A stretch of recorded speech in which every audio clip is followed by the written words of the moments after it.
జగన్ హయాంలో వ్యవసాయాన్ని సంక్షోభంలోకి నెట్టారని, ఇది రైతుల పక్షపాత ప్రభుత్వమని, వారి ఆర్థిక పురోగతి లక్ష్యమని మంత్రి బీసీ జనార్దన్ రెడ్డి అన్నారు. కనిగిరి నియోజకవర్గం వెలిగండ్ల మండలం గన్నవరం గ్రామంలో రైతన్న మీకోసంలో ఎమ్మెల్యే డాక్టర్ ఉగ్ర నరసింహారెడ్డితో కలిసి మంత్రి పాల్గొన్నారు. జగన్ ఒక్క ఛాన్స్ అని 151 సీట్లు ఇస్తే రాష్ట్రాన్ని రావణ కష్టంగా మార్చి ప్రజలను అన్ని రకాలుగా నానా ఇబ్బందులకు గురిచేశారన్నారు. వ్యవస్థలన్నింటినీ సర్వనాశనం చేశారని ధ్వజమెత్తారు. ప్రజలకు విసిగెత్తి 11 సీట్లు ఇచ్చి పక్కన కూర్చోబెట్టారని ఎద్దేవా చేశారు.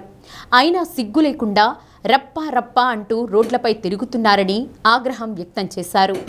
ఈసారి ఎన్నికల్లో 11 సీట్లు కూడా రావన్నారు. కనిగిరి ఎమ్మెల్యే డాక్టర్ ఉగ్ర నరసింహారెడ్డిని తన సోదరుల సమానంగా భావిస్తానన్నారు. 44 కోట్లతో నియోజకవర్గానికి నిధులు రాబట్టడం చిన్న విషయం కాదన్నారు. ఇలాంటి నాయకుణ్ణి ఈసారి ఎన్నికల్లో కూడా గెలిపించుకోవాలన్నారు. RDO Venkata Sivaramireddy, ADA Zainul Abdeen, RNB EE Samarpan Rao పాల్గొన్నారు. వెలుగొండను జాతికి అంకితం చేసినారు. మరి ఎవరికి అంకితం చేశారు ప్రజలందరూ చూడాలా. సిగ్గుతో తలబట్టుకునే విధంగా పూర్తి కాలేదు, ఏ పని కాలేదు, వచ్చి జాతికి అంకితం చేస్తున్నా అని చెప్పి వెళ్ళిపోతాడు జగన్మోహన్ రెడ్డి గారు.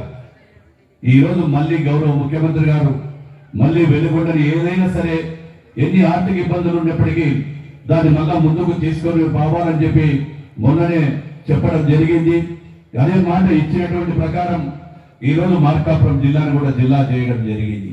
అంటే ఒక నాయకుడు ఇచ్చిన మాట ఆ రోజు ప్రజల దగ్గర చెప్పిపోయారు. మార్కాపురంలో ఏ ఇబ్బందులు ఉండొచ్చు, ఏ చిన్న జిల్లా అయినా కానీ కూడా ఇచ్చిన ప్రజలు మమ్మల్ని గెలిపించారు. మార్కాపురం కానీ, కనిగిరి కానీ, గిద్దలూరు కానీ 80,000 90,000 గెలిచినటువంటి గిద్దలూరు కూడా ప్రజలు అక్కడ అశోక్ రెడ్డి గారిని గెలిపించడం, నారాయణ రెడ్డి గారిని గెలిపించడం తిరిగేవాడిని నేను.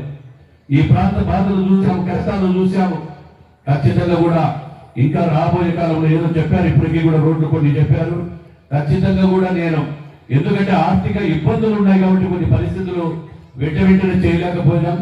మళ్ళీ ఈ సంవత్సరం కొత్త బడ్జెట్ తీసుకున్న తర్వాత ఏదో ఒక రోజు ఈ సంవత్సరం కాలం పూర్తయ్యే లోపల మీరు ఇందాకే నడుచుకుంటూనే వచ్చాను. ఈ రోడ్డు అమ్మడి కూడా చాలా మంది మా సోదరులు చెప్పారు నడుచుకుంటూనే పోదాం సార్ అండి. నాకు నడవాలంటే భలే ఇష్టం. ఎందుకంటే నడిచినప్పుడే ఆ బాధ తెలుస్తుంది.